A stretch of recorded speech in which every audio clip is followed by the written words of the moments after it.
Hi everyone, स्वागत है आप सबका फिर से एक नए वीडियो पर। आइए देखते हैं मैथ से संबंधित कुछ महत्वपूर्ण क्वेश्चन जो कि अक्सर एग्जाम में पूछा जाता है। आइए देखते हैं पहला क्वेश्चन।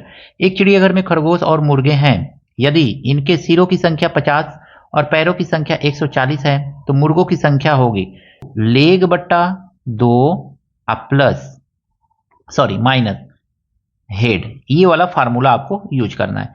चौपाइयों की संख्या कभी भी आप इस फार्मूला से निकाल सकते हैं और चौपाइयों की संख्या निकलेगी तो उससे आप क्या कर सकते हैं, दो पैरों वालों की संख्या को फाइंड कर सकते हैं। अब देखिए, खरगोश निकालना है हमको, लेग कितना है यानी कि पैर कितना है, तो पैरों की संख्या 140 है। लिखिए 140 बटा 2 माइनस सर की संख्या कितना है, तो 50 है, तो यहाँ पे 50 लिख लेंगे। इसको आप सॉल्व करेंगे ना तो इसको डिवाइड करेंगे तो कितना आ जाएगा, 70 आ जाएगा। और 70 माइनस 50 कर लेंगे तो हमको कितना मिलेगा, 20 मिल जाएगा। इस तरह से खरगोश की संख्या कितनी आ गई, 20 आ गई। लेकिन हमसे क्या पूछ रहा है, मुर्गों की संख्या पूछ रहा है। तो जितना सर है उतने ही तो एनिमल होंगे ना, तो 50 ठो सर है तो 50 सर में से हमको 20 को निकाल देना है। तो 50 माइनस हम क्या करेंगे, 20 कर देंगे। 50 माइनस जब 20 करेंगे तो हमको कितना मिल जाएगा, 30 मिल जाएगा। तो इस तरह से मुर्गों की संख्या कितनी हो जाएगी, 30 ठो हो जाएगी। ऑप्शन नंबर बी जो है आपका सही है। तो इस तरह से सिंपली आप इस फार्मूला का यूज करके ऐसे टफ से टफ क्वेश्चन को आसानी से लगा लेंगे। लेकिन याद रखिएगा, इसमें चौपाइयों की संख्या ही ट्रिक से मालूम कीजिएगा। सेम ऊपर वाले क्वेश्चन के जैसा ही ये भी क्वेश्चन है। एक व्यक्ति के पास कुछ भैंस और कबूतर हैं। यदि उनके पैरों की संख्या 110 और सर की संख्या 35 है तो कबूतरों की संख्या होगी, यानी दो पैरों वालों की संख्या पूछ रहा है, 15 होगी, 20 होगी, 25 होगी, 30 होगी।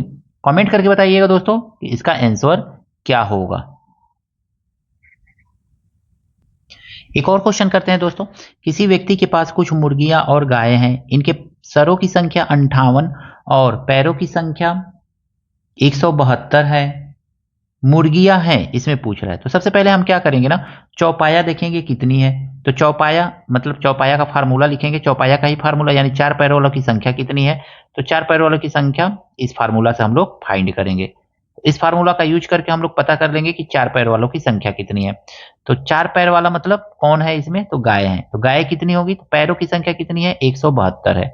तो 100 हम 72 लिख लेंगे। फिर हमको देखना है, 2 से भाग देंगे। सर की संख्या कितनी है, तो सर कह रहा है 58 है, तो माइनस 58 कर लेंगे। अब इसको काटेंगे, 2 से इसको काटिए, 2 अट्ठे 16, 17, 2 छक्के 12, माइनस 58। अब इसको माइनस करेंगे ना तो 16 में से 8 गया 8, 7 में से 5 गया 2, यानी कि गायों की संख्या 28 है। तो और क्या है, मुर्गियां। तो यहां पे लिख लीजिए ना, मुर्गियां। मुर्गियां एनिमल होंगे, यानी मुर्गी और गाय मिलाकर के टोटल 58 है। उसमें से गायों की संख्या कितनी है, तो 28 है। ठीक है, याद रखिएगा। अब 28, 58 में से 28 को माइनस कर दीजिए तो कितना आ जाएगा, 30 आ जाएगा। तो मुर्गियों की संख्या कितनी है, 30 है। ऑप्शन नंबर सी जो है सही है। इस तरह से इस फार्मूला का यूज करके आप सिंपली क्वेश्चन को सॉल्व कर सकते हैं। दोस्तों इस क्वेश्चन में कहा गया है टॉपिक नंबर 2, 76 मल्टीप्लाई 96 मल्टीप्लाई 46, यानी 76 गुणे 96 गुणे 46 में इकाई का अंक होगा।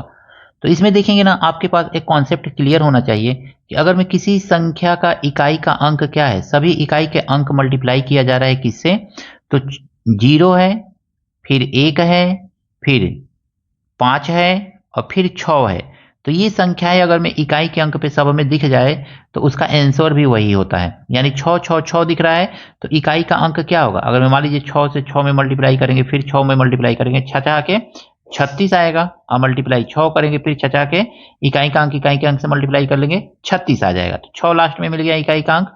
ऑप्शन नंबर ए जो है सही है।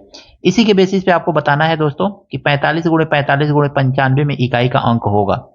ऑप्शन लिखना भूल गए हैं, तो ऑप्शन रहा आपका 4, 5, 7, 9, छूट गया था ऑप्शन। तो ये ऑप्शन दिया गया है। कमेंट करके बताइएगा कि इसका इकाई का अंक क्या है। एकदम सिंपल सा क्वेश्चन है, हमने ऊपर कॉन्सेप्ट भी बताया है, उसी के बेसिस पे इस क्वेश्चन को भी करना है। ये 56 नंबर क्वेश्चन जो है सेम इसी के जैसा है, यानी कि इसमें भी इकाई का अंक पूछा जा रहा है। इसमें दिया गया है 7, 6, 9, 1 पे पावर 7, 7, 7। फिर आपको वही बात ध्यान रखना है कि अगर मैं इकाई का अंक यही है, 1 हो, अगर मैं 0 हो, 1 हो और 5 हो और 6 हो, ये 4 अंक अगर मैं इकाई के अंक पे है तो चाहे उसका पावर कितना भी हो, उसका आंसर क्या आएगा, यही आएगा। यानी 1 इकाई का अंक है तो 1 ही आएगा, क्योंकि 1 का पावर हम 7 7 7 कुछ भी कर ले तो 1 गुणे 1 गुणे 1 ही लिखेंगे, तो 1 एकन्ने 1 एकन्ने 1 ही आता जाएगा, यानी कि आंसर इसका 1 होगा। ऑप्शन नंबर ए जो है इसका सही है। देखिए दोस्तों, 25 और 9 का मध्य अनुपात है। मध्य अनुपात का मतलब क्या होता है समझ लीजिए सबसे पहले, उसके बाद ट्रिक हम लोग देखेंगे। 25 दिया हुआ है रेशियो, यहां पे हम x लिखेंगे प्रपोर्शन, फिर हम लिखेंगे x और फिर रेशियो 9 लिख लेंगे। इसी का मतलब होता है ये बीच वाला जो है ना यही मध्य में है, तो मध्य अनुपात यही पूछ रहा है आपसे। तो बीच वाला का बीच वाले में मल्टीप्लाई कर लिया जाता है और लास्ट वाला का लास्ट वाले में मल्टीप्लाई कर लिया जाता है। तो x का x में मल्टीप्लाई करेंगे तो हमारा x स्क्वायर आएगा, और 25 का 9 में मल्टीप्लाई करेंगे तो 25 गुणे 9 लिखेंगे, 25 गुणे 9।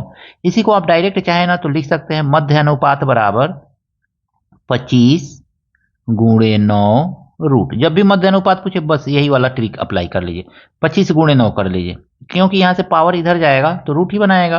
तो सिंपली आप इस पावर को ले जाइए इधर, आप 25 गुणे 9 कर लीजिए।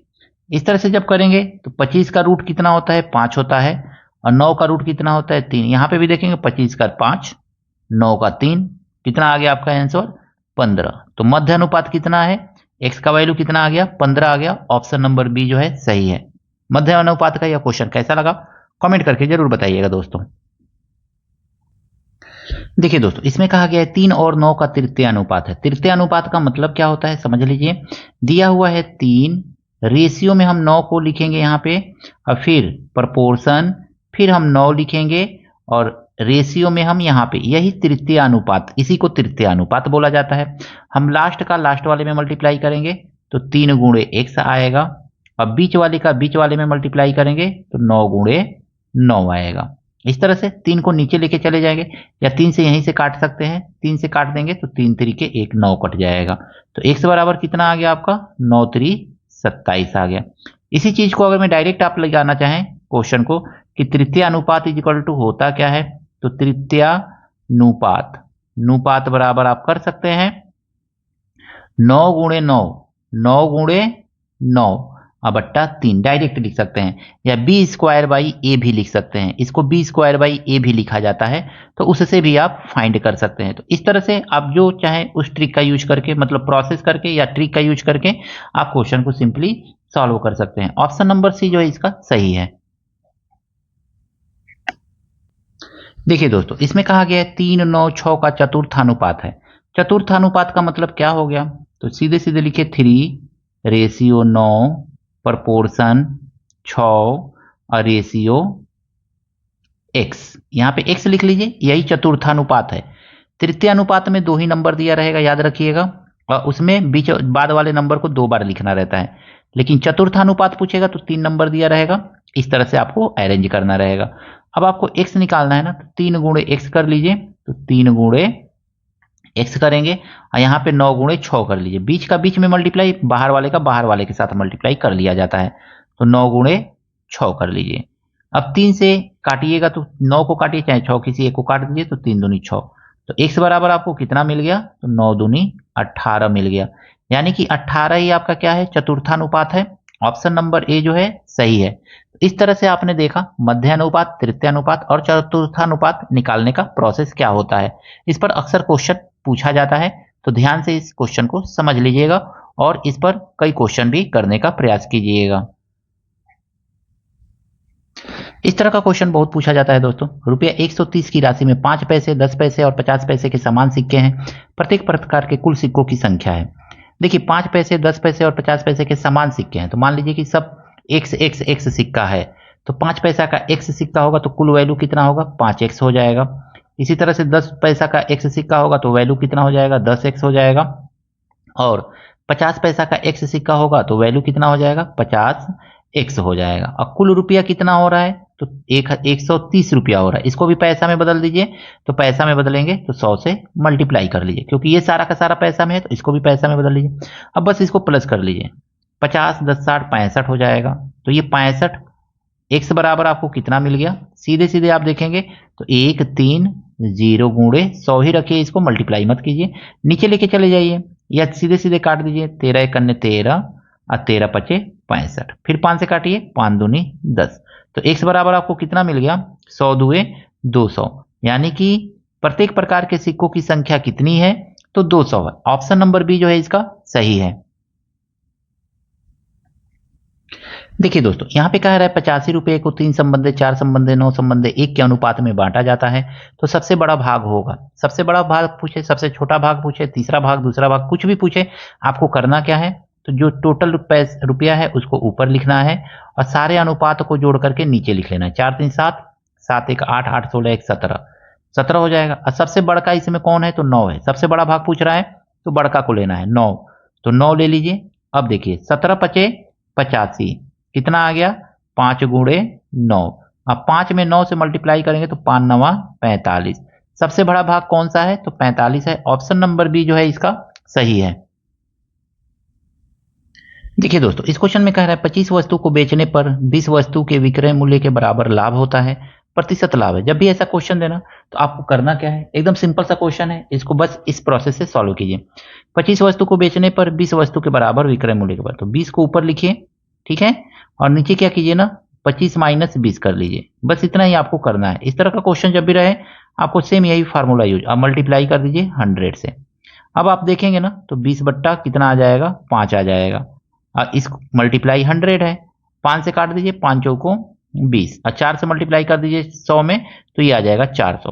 आंसर हो गया आपका 400% का लाभ हुआ है। ऑप्शन नंबर बी जो है सही है। पांचों टॉपिक हमने बताया। आशा करता हूं आपको सभी टॉपिक अच्छी तरह से समझ में आया होगा, अच्छा लगा होगा। वीडियो पसंद आया है दोस्तों के साथ शेयर कीजिएगा, लाइक कीजिएगा। चैनल पर दोस्तों नए हैं तो आपसे हाथ जोड़ करके निवेदन है, चैनल को सब्सक्राइब जरूर कीजिएगा। मिलते हैं नेक्स्ट वीडियो में दोस्तों नए प्रश्नों के साथ। Thank you, best of luck.